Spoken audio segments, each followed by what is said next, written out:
bienvenidos a la entrevista del día, como es habitual, a través de las pantallas de Antofagasta Televisión. La descentralización se ha vuelto uno de los conceptos que para muchos era la aspiración más perseguida, pero que poco a poco vamos viendo cómo algunos gestos van haciendo que esto se vaya concretando. Vamos a conversar en esta oportunidad con Luis Cerda, quien es el presidente del Comité de Desarrollo Productivo de la región de Antofagasta y también es el coordinador de fomento de la industria en esta especie de división de pilotaje en que entra la región junto con otras regiones también del país. Muchas gracias, Luis, por acompañarnos acá en la entrevista. Carolina. Gracias a la gente por escuchar.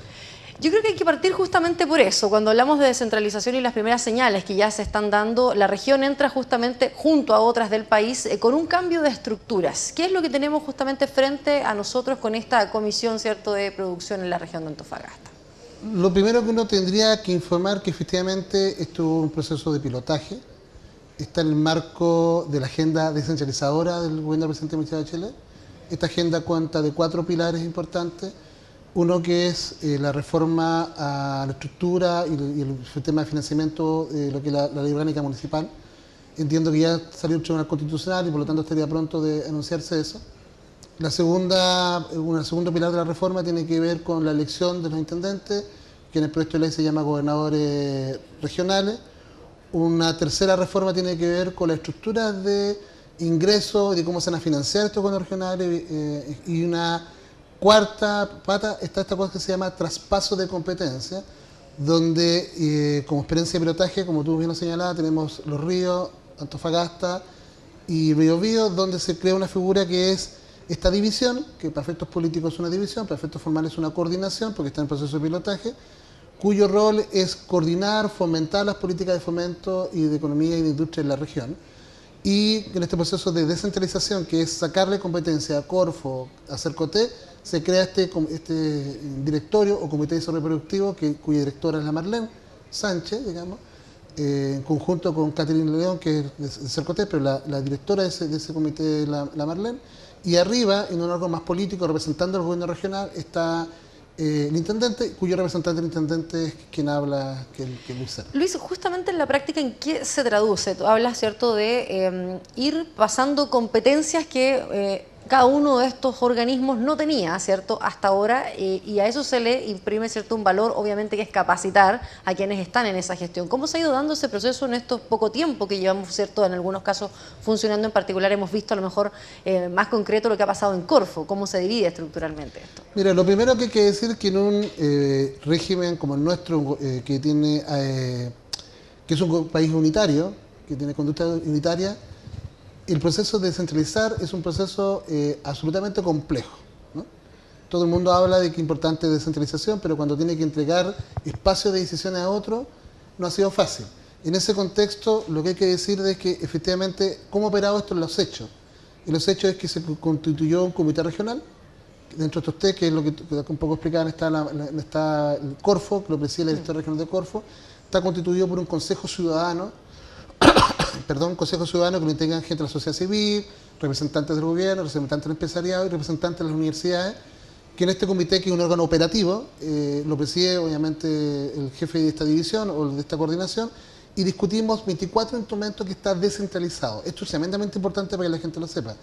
Significa que buscaron 24 instrumentos que históricamente estaban centralizados entre Corfo y Cercotec y los decide la región. Eso es un hito político, es un hito financiero significativo que marca el primer gran giro en este proceso de descentralización, que es que esos 24 instrumentos que históricamente el empresario, el microempresario, lo hacía a través de Corfo o Cercotec, que eran discutidos, analizados en Santiago, hoy día se conversan y se deciden en la región.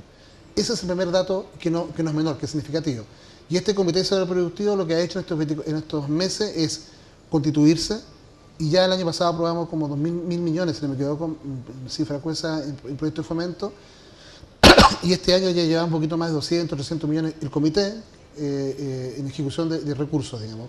Tenemos un presupuesto cercano a los 4.000, 5.000 millones de pesos. Justamente iba a preguntar en eso, o sea, ¿cuánto es lo que uno podría haber incrementado y cuánto podría tardarse? A lo mejor un empresario que antes debía esperar, ¿cierto?, el financiamiento desde el nivel central para alguna de esas iniciativas o proyectos. Nosotros lo que hemos hecho, y esto también hay que decirlo súper claro, esto lo gestiona la directora regional, digamos, del comité, digamos, lo que hacemos en conjunto, y particularmente lo que ha definido la directora en este comité, junto con el equipo del gobierno regional, es justamente marcar una diferencia que tenga los plazos.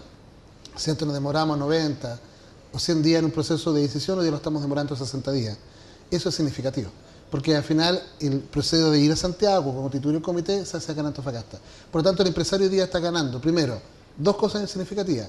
El instrumento es un instrumento que se decide en la región, cuyos plazos de decisión son significativamente inferiores al de Santiago, pero además lo deciden personeros en la región, a los cuales en definitiva conocen la pertenencia regional, tienen experticia sobre los temas productivos de cada comuna, conocen en gran medida muchas veces al empresario que postula, y desde ese punto de vista la definición de cuál es el proyecto más pertinente tiene mayor significancia y tiene, a juicio nuestro, mayor impacto, digamos. Y eso va a beneficiar en definitiva que el Estado, ¿cierto?, cada inversión que se hace, y voy pensando claro en Sensa y específicamente en Corfo. Antes había muchos planes que en todo Chile se aplicaban de la misma manera, pero claramente Chiloé o Antofagasta no tenían las mismas necesidades respecto de un determinado tema. O sea, es ahí donde vamos a ver un cambio significativo. Yo diría que es uno de los grandes cambios. Primero, el tema de los plazos. Segundo, que estamos decidiendo. Tercero, que hay gente que de la zona. Acá nadie es de afuera, son todos, la gran mayoría son representantes de la zona, representantes incluso del empresariado. Pero también la ganancia está en que nosotros, como dentro de los perfiles que hemos puesto en el pilotaje, es revisar la construcción de esos 24 instrumentos. ¿Qué quiere decir? Que efectivamente, como es una experiencia de pilotaje, muchos de esos instrumentos vienen dados también con perfiles de carácter nacional. Y eso también hay que decirlo con franqueza, porque es parte del proceso de pilotaje. Y lo que estamos haciendo nosotros, en medida que estos instrumentos están en etapa de explotación, estamos revisando si son pertinentes para las comunas, si están vinculados con las vocaciones productivas de las comunas. Entonces nosotros pretendemos a partir del 2017 haber hecho una reestructuración completa de los perfiles, de los criterios de esos instrumentos. Por lo tanto, eso es un gran hito. O sea, aparte de decidir, aparte que son gente de la región, además nos estamos permitiendo en el pilotaje revisar si esos instrumentos tienen perfil de identidad regional. Luis, mucho se critica justamente la capacidad de gestión o el capital humano que existe en regiones. Es por eso que muchas cosas a veces se deciden aún, ¿cierto?, en Santiago. ¿Qué oportunidad hay justamente para hacer crecer ese capital humano? ¿Qué foco hay en la especialización de muchos que hoy día puedan definirse tremendas cosas de aquí en adelante a partir de la región? Hay un tremendo desafío en eso. Fíjate que hay dos cosas que son no menores que la gente tiene que tenerlo claro. O sea, el proceso de descentralización tiene que ver con la situación política del gobierno del presidente Bachelet, pero también tiene que ver con que el mapa geopolítico del comportamiento ciudadano cambió. Y yo siempre coloco un ejemplo cuando conversamos estos temas en el equipo y dentro del gobierno regional, que es que el Estado, independiente de quién sea el gobierno, pero el Estado tiene un GPS hoy día que nos da cuenta de la relación tectónica del ciudadano. Entonces, tenemos que hoy día georreferenciar de nuevo. Eso implica, en general, que hay que nuevamente ir al terreno, al territorio, y volver a sacar las mismas medidas, volver a sacar las cotas, porque efectivamente el software, después cuando vuelva el gobierno a entenderse con ellos, si efectivamente dé cuenta con esa relación. ¿Qué quiero decir con esto? Que efectivamente este es un proceso que se ha iniciado, que es irreversible. Nosotros entendemos que es un proceso irreversible, y en la región estamos absolutamente apasionados, porque hay distintos representantes en este comité. También nos pasa con otras unidades. Fíjate que nosotros como unidad regional también participamos en el clúster solar. En el clúster solar también tenemos un comité regional, donde hay autoridades, representantes de la región del clúster solar. En el clúster minero también tenemos la misma figura. Yo diría que esto es una suerte de fenómeno que se instaló y que es irreversible y que va a continuar. Y el llamado entonces tiene que ver con que efectivamente las autoridades políticas y aquellos que nos toca ocupar cargos de autoridad en forma transitoria, estamos llamados efectivamente a ejercer ese derecho. O sea, hoy día ya no es excusa, de aquí en adelante, para los próximos años, esta excusa de que efectivamente Santiago lo decide todo. Hoy día Santiago, del punto de vista... Pero instalar esa capacidad de gestión también no estaría fácil cuando se requieren ciertas altas competencias, o tú sientes que la región sí tiene ese camino medianamente ganado. Yo siempre he sentido que hay masa crítica en Antofagasta. Lo que pasa es que también hay un estado emocional de descontento, pero yo creo que hay masa crítica. Las universidades son importantes, el ejercicio de la autoridad es importante. ¿Y ahí qué vinculación o qué rol van a jugar en esta nueva forma las universidades? Por ejemplo, los centros de estudio. Disculpa, en todos estos procesos sí están las universidades. En el comité están representadas la Universidad de Antofagasta, la Universidad del Norte. En el clúster está representada la Universidad de Antofagasta, la Universidad del Norte. En los dos clústeres están las universidades. O sea, nosotros hemos pensado este proceso que es inconcebible que no estén las universidades. Entonces, efectivamente, las universidades están atentos. Hay una cantidad enorme de iniciativas que estamos conversando con las universidades respecto a que efectivamente la universidad también sea un agente de servicio al mundo empresarial. Generalmente el empresariado ve la compra de servicios como un ente externo, como una empresa. También estamos tratando que sean vistos las universidades como un primer ente de servicio. Pero efectivamente yo soy optimista en esto. Yo quiero ser súper claro en eso. Yo siento que hay masa crítica en Antofagasta. Esa masa crítica requiere juntarse, requiere constituir comunidad. Es una masa crítica que está disgregada, que está muy desconfiada, que no cree mucho, pero que está en el colectivo, está en la casa cuando uno conversa con los amigos, está en la actividad profesional. Hay una masa crítica que tiene opinión de la región. Entonces el rol nuestro es buscar esos espacios que volvamos a construir cabildos, volvamos a construir comunidad, volvamos a construir redes que nos permita efectivamente desde ahí volver a coordinar esa masa crítica. Luis, ¿y qué tan vinculante puede ser? Porque las invitaciones a participar de distintos procesos, y aquí no vamos quizás al más importante que se está viviendo por estos días, que es la reforma constitucional o el proceso constituyente que ha iniciado el gobierno, de que sean vinculantes aquellos que sí quieren sumarse, quieren participar, a aportar, y en la descentralización se han hecho comisiones importantes que vimos, ¿cierto? Y muchos quienes participaban de esa comisión terminaban criticando también que en definitiva a veces queda en el papel la idea y no es tan vinculante con lo que se busca realizar. Bueno, eso también es un temazo desde el punto de vista de la reflexión. Mira, en general lo primero que hay que valorar acá es que hay un gobierno que está dispuesto y que entiende que la placa tectónica ciudadana cambió y que necesitamos construir entre todos un Chile que dé cabida a todos. Acá no puedes construir un Chile que sea excluyente unos con otros. Y por lo tanto tiene que haber una construcción que sea entre todos. Lo que pasa es que también hay un sentido de realidad, y yo tengo que en esa lógica, en el sentido de realidad, hoy día nuestra institucionalidad pública, nuestra institucionalidad política indica que lo primero es sentarnos a conversar. Lo ideal, lo lógico, como proceso, es que pueda en algún minuto ser vinculante. Pero efectivamente eso también requiere musculatura administrativa, musculatura política, requiere piso, y hoy día esos elementos se están construyendo. Lo importante y lo significativo de acá es que hay un llamado a participar. Y a medida que ese llamado sea masivo y la gente participe, valide los procesos, que nosotros hacemos la invitación a que participen en todo el proceso constituyente, en la medida que hay una ciudadanía que se empodere, que dé espacio, naturalmente en algún minuto esos procesos van a tener que ser vinculantes, porque efectivamente tiene que ver con el propio peso específico de una ciudadanía que demanda un cambio. Si la gente hoy día se queja del sistema público de salud o no le gusta el sistema público de salud en general, ahí está el proceso de discusión. Si la gente quiere más competencias para las regiones, es el momento de usar esos espacios de reflexión. Pero efectivamente, este proceso también, creo yo, y uno de los temas que hemos conversado muchas veces en el interior del equipo, es que también es un proceso que va a sincerar.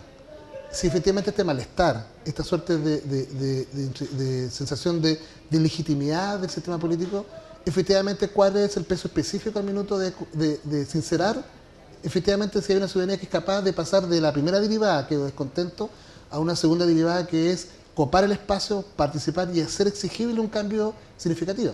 Porque efectivamente, si no, lo que estaríamos en presencia es de una suerte de mucho descontento, pero que no es capaz de pasar a esta segunda derivada que usar un espacio.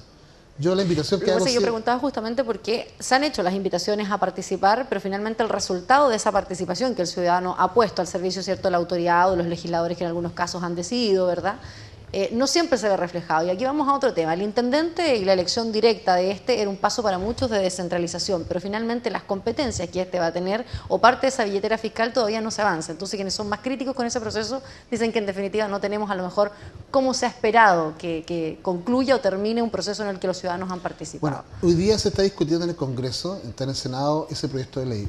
Y evidentemente lo que uno supone es que va a haber una discusión seria. Yo entiendo y uno puede entender que uno tiene un conjunto de expectativas de lo que debería ser el proceso de elección de gobernador, que en este caso es la figura que está en discusión en el Congreso, con un conjunto de atribuciones. Y efectivamente en eso puede no haber un consenso unánime. Pero lo que no está en discusión, y yo quiero dejarlo como sumamente claro, es que lo que no puede ocurrir en este proceso es que no se discuta y no terminemos al final de este periodo con una elección de intendente o de gobernador. O sea, hoy día la ciudadanía lo que necesita es efectivamente empezar a legitimar los procesos. Yo entiendo el proceso de discusión. Me encantaría que efectivamente la gente entienda que es necesario discutir y debatir. Pero también, absolutamente claro, hay que actuar con responsabilidad política. Y la responsabilidad política implica que al cabo de este proceso de gobierno tiene que haber elección de gobernador. Si no lo hay, entonces los que no pudieron hacerlo tendrán que darle explicaciones. Porque efectivamente se produce una disonancia entre pedir que la región se empodere, en que pedir que efectivamente la región tenga opinión, y por otro lado, pero no permitir, por el cálculo que sea, por la reflexión que sea, por la opinión que sea, que la gente pueda escoger sus autoridades regionales. Eso no es menor, porque efectivamente en la historia de nuestro país republicana es el primer gobierno y aunque a algunos les pueda incomodar o no, pero es el primer gobierno que está dispuesto a perder poder y permitir que existan gobernadores electos que entren en una competencia directa con decisiones regionales, nacionales. Eso no se había visto anteriormente. Siempre los procesos de reforma han intentado ser de arriba hacia abajo. Y efectivamente acá hay una institución política que tiene características de arriba, pero lo que está permitiendo es que la discusión se haga desde las regiones para efectivamente tener un gobernador que dé cuenta. Puede ser, y con esto, para terminar un poco la idea, puede ser que sea incompleto, pero lo que no puede ocurrir es que en la lógica de que ser incompleto no se inicie el proceso. Ese es un poco el llamado. Luis, ¿y una descentralización real es posible si no va aparejada en definitiva de la reforma constitucional? Porque muchos aspectos, si hablamos en el macro de todo lo que significa la descentralización y no solo de algunos aspectos a lo mejor más productivos, parece no ser posible sin la reforma constitucional. La verdad que si uno lo toma en esa lógica, pues efectivamente son dos elementos que están condicionados, una se condiciona a la otra. Pero efectivamente también lo que uno tiene es esperanza en esto. Yo quiero relevar la idea de un mensaje en positivo. Efectivamente, el proceso constituyente, esta discusión está en marcha, copemos los espacios, la invitación efectivamente a participar. Y por otro lado, efectivamente, tenemos la posibilidad de exigir a nuestros parlamentarios que resuelvan rápidamente el tema de los gobernadores electos. Es posible, yo entiendo que hay una discusión súper interesante lo que tú planteas. Lo medular hoy día, para la invitación ciudadana, es que hoy día queremos reformar, queremos acercar la institución a la gente, queremos efectivamente una constitución y un país que dé cuenta de todo, acá no se excluye a nadie, y es un proceso que se inició ahora. Y la invitación entonces, por lo tanto, es ocupar esos espacios y efectivamente, lo que tú planteas como discusión, entrar a tenerlo en la mesa. Yo no tengo una respuesta definitiva sobre eso, pero sí lo que tengo absolutamente claro es que estoy dispuesto a debatirlo.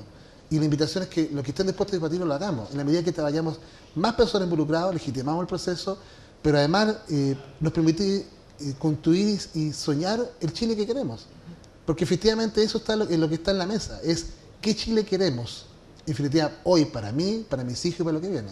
Esa es la invitación. Luis, gracias por acompañarnos en la entrevista del día. Bien, nos reencontramos en una siguiente oportunidad, como siempre, con otra entrevista por Antofagasta Televisión.